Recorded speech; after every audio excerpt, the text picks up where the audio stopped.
Yo, what's going on guys? Arekkz here, welcome back to another Monster Hunter World video and another episode of Mix-Up Monday on a Tuesday.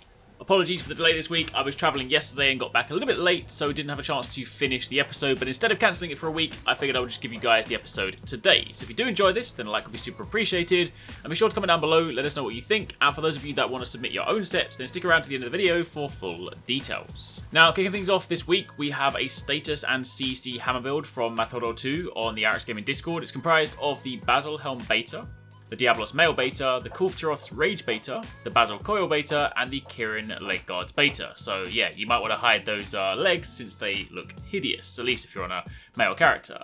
Your charm is the Immobilized Charm 3, and your weapon is the Baroth Breaker 3. On the decoration front, you're then going to want 5 Expert Jewels, 1 KO Jewel, 1 Earplug Jewel, and 3 Tenderizer Jewels. Altogether, that then gives you Earplugs level 5, meaning you could ignore all monster roars. Critical Eye level 5 for that plus 20% affinity, Paralysis Attack level 3 for that plus 20% paralysis build-up, Free Element level 3 allowing you to fully awaken the hidden paralysis element of the weapon, Weakness Exploit level 3 for that 50% affinity when striking weak spots, Slugger level 3 for that bonus 30% stun power, and Power Prolonger is just a byproduct of the cool gloves. Matolo did mention that if you wanted to have a little bit more attack, you can drop the earplugs and sub in the Nogante Coil Beta and the Rathalos Helm Beta. That'll give you attack boost level 4, but he uses earplugs out of preference. But the main purpose, or the main premise for this set, is to chain your paralysis and your KOs. You begin by paralyzing the monster, and then you use that window to land some solid attacks on the head, ideally landing the KO, at which point you can throw on the Apothecary Mantle and start piling in the KO again, and depending on the monster, sometimes you can get a short chain going. Something like Odogaron, which is especially weak to paralysis, you can go from para to KO to para to KO a couple of times until the threshold starts to build up. Admittedly, the thresholds for para and KO are a little bit higher in multiplayer, but Matoro has been using this for solo primarily, and has been having a lot of fun with this set, so it's something you guys might want to check out. However, moving on from there, the next set, or sets, come from Hex, again on the Arekkz Gaming Discord. Now, Hex submitted a range of different elemental dual blade sets. I'm going to show one in this video, but he also put them in an Imgur post, which I've linked down below if you guys want to grab a few ideas. This particular one is for the Kulftaroth Water Dual Blades with the hidden water elements. The set is comprised of the Wrath Soul Helm Beta, the Rathalos Male Beta, the Valhazak Braces Beta, the Kulftaroth Malice Beta, and the Kirin Leg Guards Beta. Your charm is the Handicraft Charm 3, and as mentioned, in this instance, it's built around the Kulftaroth Dagger's Water. On the decoration front, you'll then want 1 Tenderizer Jewel, 1 Sharp Jewel, 2 Stream Jewels, and you can then fill the remaining 7 slots with Expert Jewels. Obviously, if you don't have 7, then just pile in as many as you have. Also, the Kulftaroth Dual Blades can technically take an additional Stream Jewel too, so if you had any slots, perhaps you were missing some expert decorations, you can always slot that in for an additional level on water attack. But all up, this then gives you the Rathalos 2-piece set bonus, Critical Element, which increases elemental damage when landing critical hits.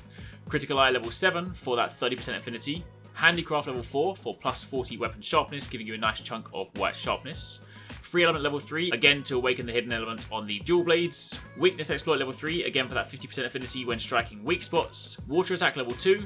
Critical Boost level 1, Peak Performance level 1, which to a certain degree is a byproduct of the Val Arms, which were largely used for their slots, but it's still a bonus 5 attack if you're on full health.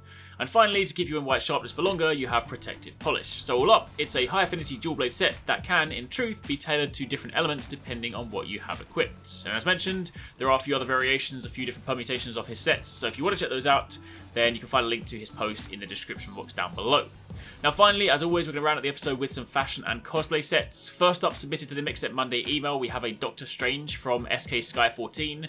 For this, you're going to want to change your appearance so that you have the parted hair and the goatee beard, colour it black, then throw on any helmet you like since you're going to be hiding the helmet anyway, then put on the Guild Cross Suit Beta, Kulftaroth's Rage Beta, Dante's Belt Alpha, and Dante's Leather Boots Alpha. You can then colour the majority of it blue, except for the chest piece, colour that red, and you then have something that looks like this, which is a little bit like Doctor Strange. However, if you then pair it with the Dante Charge Blade, given the runes that appear around the hand for the shield, this just takes the Doctor Strange look up to another level.